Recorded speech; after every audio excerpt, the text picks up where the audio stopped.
बड़ी खबर सामने आई कि भारत के विदेश मंत्री एस जयशंकर से इजराइल के विदेश मंत्री गिडॉन सार ने बातचीत की है। बहरहाल अफसोसनाक ये वाकया पेश आया, इसकी मजीद तफसीलात भी अब सामने आ रही हैं जो कि और भी ज्यादा दिल को दहला रही हैं और ज्यादा परेशान कर देने वाली हैं कि किस तरह। अब आपको एक और बड़ी ब्रेकिंग खबर बताते हैं। बड़ी खबर आ रही है, महायुद्ध के बीच भारत के विदेश मंत्री डॉक्टर एस जयशंकर ने ईरान और इजरायल के साथ बढ़ते तनाव के बीच पश्चिमी एशिया की स्थिति पर कूटनीतिक पहल तेज कर दी है। भारतीय वजीर खारजा जयशंकर का मुसाफिया महज एक रस्मी लम्हा या पसे पर्दा कोई बड़ा सिफारती इशारा?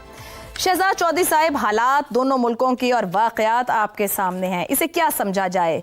कुछ प्लान करके ये सब कुछ हुआ है या? इजराइल के विदेश मंत्री गिडॉन सार ने इस बातचीत को लेकर सोशल मीडिया प्लेटफॉर्म एक्स पर जानकारी साझा करते हुए लिखा, मैंने अपने मित्र भारत के विदेश मंत्री एस जयशंकर से बातचीत की और उन्हें ईरानी आतंकी शासन के खिलाफ हमारे अभियान में हुई प्रगति के बारे में जानकारी दी। मैंने उनसे कहा कि ईरानी शासन हॉर्मुज जलदमरू मध्य में नौसैनिक आतंकवाद को अंजाम दे रहा है। ये सिर्फ अमेरिका या इजराइल का मुद्दा नहीं है, बल्कि ये एक मूलभूत समस्या है जो विश्व व्यवस्था और वैश्विक अर्थव्यवस्था को प्रभावित कर रही है। अगर इस गंभीर समस्या का समाधान अभी नहीं किया गया तो ये दुनिया भर में फैल सकती है। मैंने मध्य पूर्व, काकेश और यूरोप के अन्य कई देशों के प्रति ईरानी शासन की आक्रामकता का भी जिक्र किया। मैंने इस बात पर जोर दिया कि ईरानी शासन बेतहाशा हरकतें कर रहा है। हम दुनिया के सबसे बड़े लोकतंत्र के साथ अपनी विशेष रणनीति साझेदारी को महत्व देते हैं। घबराना आपने बिल्कुल नहीं है, घबराना नहीं है, लेकिन बहुत ज्यादा घबराया जा रहा है पाकिस्तान के अंदर।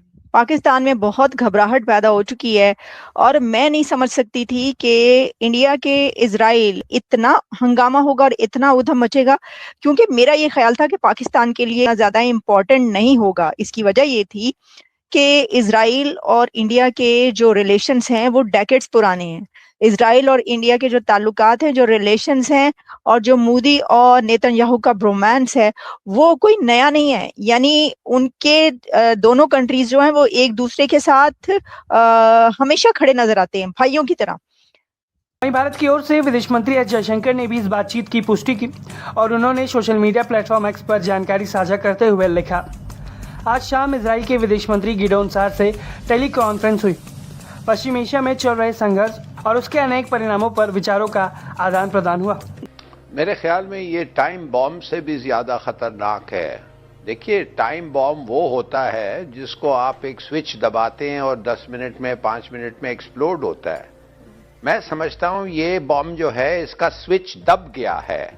अब हमें ये नहीं पता है कि कितना देर टाइम सेट कितने देर पे हुआ है, 5 मिनट है या 5 घंटे हैं, मगर वो स्विच दबा दिया है। जो ये सब चीजें इनको सिखाया गया है। ये नहीं है कि वो जाके लाइब्रेरी में खुद पढ़े हैं, इनको ये चीज सिखाया गया है। कौन सिखाया है, कब सीखे हैं, पता तो करें। और ये तो उनके वैसे भी अलायंस ही है, इंडिया और इजराइल में तो हमेशा से है। तो ऐसी कौन सी बड़ी बात हो गई? लेकिन है ये बड़ी बात पाकिस्तान के लिए, जो वहां पे मेल्ट डाउन हो रहा है और जो आवाजें उठाई जा रही हैं, जो चीखें निकल रही हैं और जो घबराहट हो रही है, वो मैं आपके सामने रखे देती हूँ, जिसकी मुझे भी बहुत हैरानी हुई। लेकिन मुझे पता ही चला, कहा गया कि ये ऐसे इसलिए किया गया है कि सॉलिडेरिटी शो करने के लिए। मुझे तब भी इसके ऊपर कोई हैरानी या कोई अचंभा या कोई वो नहीं थी, क्योंकि मेरा तो यही मानना है कि इजराइल और इंडिया ऐसे ही है जैसे इजराइल और रशिया इंडिया और रशिया हैं। इंडिया और रशिया के भी देखें कैसे ताल्लुकात हैं और इजराइल के साथ भी। तो ये क्या है? अब जी पहले मैं आपको बताती हूँ कि हो क्या रहा है। एक तो पाकिस्तान के व्हाट्सएप ग्रुप्स में इसके ऊपर बहुत डिबेट्स चल रही हैं, बहुत बहसें हो रही हैं और तस्वीरें शेयर की जा रही हैं कि ये देखें ये क्या है। सबसे पहले मैं आपको बताती हूँ कि इस वक्त जो अल जजीरा है, अब देखें अल जजीरा तो ठीक है, ये लिखेगा ही, क्योंकि अल जजीरा तो इजराइल के अगेंस्ट है। वो ये लिखता है, why Indian matters for Pakistan security, the tightening strategic embrace between new Delhi and Tel Aviv could test Pakistan security and diplomacy. वैसे तो ये एक पाकिस्तानी एनालिस्ट हैं जिनकी ये एनालिसिस है, लेकिन फिर भी क्योंकि अल जजीरा में ये पब्लिश हुआ है तो मैं आपको ये बता रही हूँ, ये भी पाकिस्तान के लिए कोई बड़ी बात नहीं है। पाकिस्तान के लिए बड़ी बात, बहुत बड़ा इम्पैक्ट, बहुत बड़ी हलचल जो है वो ये है कि ये अलायंस क्यों बन रहा है। यानी जनरल जाहिद, भारत के वज़ीर आज़म और चंद दीगर वज़रा रिपीटेडली कह रहे हैं कि ऑपरेशन सिंदूर अभी ख़त्म नहीं हुआ। मोदी के खिलाफ डोमेस्टिक फ्रंट ने भी काफ़ी तनकीद की है। ऐसे में कुछ रिपोर्ट्स भी आ रही हैं कि अक्टूबर तक भारत पाकिस्तान पे हमला कर सकता है। Do you also believe India is likely to initiate another military escalation in near future? जी, thank you very much Rajput for the invite. देखिए, बात इस तरह है कि भारत का जो माइंडसेट है, हिंदुत्व आरएसएस का माइंडसेट, मोदी जो है वो उसी माइंडसेट को रिप्रेजेंट करते हुए थोड़ा सा काइनेटिक में ज्यादा बिलीव करते हैं। मैं जो बात कहना चाह रहा हूं कि आपने देखा होगा कि डोवल की हम बात करते हैं, अक्सर वो कहते हैं कि जी वो डिफेंसिव की बात कर रहे हैं, वो प्रॉक्सीज की बात करते हैं, वो ब्लीड करने की बात करते हैं। बलूचिस्तान में जो एप्लीकेशन है उसको वो रिप्रेजेंट करता है, उनका माइंड, और वो एप्लीकेशन है या जो खैबर पख्तूनख्वा में अभी फितना अल खवारिज की शक्ल में। तो भारत एक क्लाइंट जो है, एक प्रॉक्सी स्पॉन्सर के तौर पर सामने आता है, और ये वो डोवल की थिंकिंग है जो आरएसएस से जन्म लेती है। मोदी भी आरएसएस की थिंकिंग से जन्म लेती है। उनकी जो चीजें हैं वो ये काइनेटिक में ज्यादा बिलीव करते हैं। वो कहते हैं जी एप्लीकेशन हो, जो भी फोर्स अवेलेबल है उसकी पूरी की एप्लीकेशन होनी चाहिए, उसी को सामने रख के वो अपनी पॉलिटिक्स करते हैं, डोमेस्टिक पॉलिटिक्स, और उसी को सामने रख के वो एप्लीकेशन करते हैं अपने हेजमॉन जो इंडियन डिजाइन्स हैं उनको मुकम्मल करने के लिए। मोदी जो है वो पाकिस्तान के वजूद को तो बिल्कुल ही बर्दाश्त नहीं कर सकता। तो ये वो अवामिल है, ये वो चेंज है जो डोवल की थिंकिंग में और मोदी की थिंकिंग में है, जो एप्लीकेशन हम देखते हैं। कि फिर इस सिलसिले में यहाँ पर ये भी तो एक क्वेश्चन है ना कि फिर उलमाए कराम का आखिर क्या किरदार है? सबको इस मामले पर एक यकजा होकर एक मुत्तफिका तौर पर स्टेटमेंट देना चाहिए, एक नैरेटिव कौम का बिल्ड करना चाहिए। लेकिन आज भी हम देख रहे हैं कुछ उलमा की तरफ से बिल्कुल कंडेम भी किया गया इसको, लेकिन कुछ जानिब से बिल्कुल खामोशी भी है। तो ये तो बड़ा जरूरी है ना कि एक इस बारे में हमारा एक जैसा एक रवैया, एक बयानिया तो बनाएं, एक नैरेटिव तो बनाएं हम कौम का।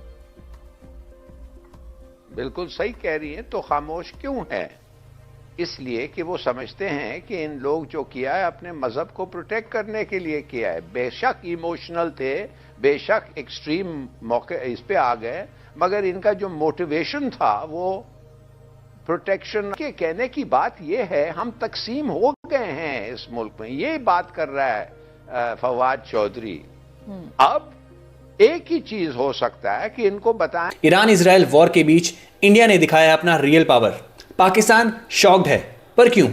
दोस्तों, ईरान और इजराइल के बीच टेंशन्स तो बढ़ रही हैं, पर इसी बीच एक ऐसी न्यूज़ आई है जिसने पूरे पाकिस्तान मीडिया को हैरान कर दिया है। ईरान के फॉरेन मिनिस्टर ने डायरेक्ट हमारे external affair minister doctor S Jaishankar से बात करी है। ईरान ने खुलेआम कहा है कि उन्हें गर्व है कि भारत उनका दोस्त है। उन्होंने डॉक्टर जयशंकर को पूरा ब्रीफ दिया कि अब तक क्या हुआ है और आगे क्या होने वाला है। ईरान ने इंडिया को अपना स्ट्रॉन्गेस्ट एलाई माना है और कहा कि वर्ल्ड की सबसे बड़ी डेमोक्रेसी का साथ होना उनके लिए एक बहुत बड़ी बात है। लेकिन ट्विस्ट पता क्या है? जब डॉक्टर जयशंकर यूरोप के टूर पर थे, उन्होंने सिर्फ इजराइल से ही नहीं बल्कि ईरान के फॉरेन मिनिस्टर से भी बात करी है। ये वही डिप्लोमेटिक बैलेंस है जो दुनिया भर के एक्सपर्ट्स को कंफ्यूज कर देता है। आज के टाइम में इंडिया एक ऐसा देश है जो दोनों साइड से बराबरी से बात कर रहा है। भारत की ये ग्रोइंग इन्फ्लुएंस देखकर पाकिस्तानी मीडिया की तो बिल्कुल निकल गई है चीखें।